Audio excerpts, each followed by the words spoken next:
عالمي يا علولو. بس الجون جامد، بس الجون ده انت السبب فيه، انت عارف كده ولا لا؟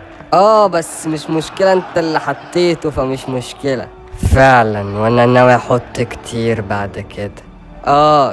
تعيش وتجيب اجوان، تعيش وتجيب اجوان يا لولو. انت عارف ان انا بحبك ولا لا؟ بتحبني عشان الجون يعني ولا في العموم؟ لا، بحبك في العموم يا كهروب. ما تيجي نحتفل النهاردة مع بعض، الجون والاسيست بتاعه. الاسيست بتاعه يا لولو؟ لا، انا هنام بدري عشان في تمرين بكرة الصبح. تمرين ايه يا كهروب؟ احنا اجازة، احنا هنحتفل يعني هنحتفل. معلش يا لولو، بس خليها مرة تانية. تيجي معايا يا كهروب؟ لا يا لولو لا، اسمع مني بس، خليها في افريقيا، في كاس افريقيا باذن الله. ياد خد ياد، ما تعصلكش. الحقوني يا جدعان.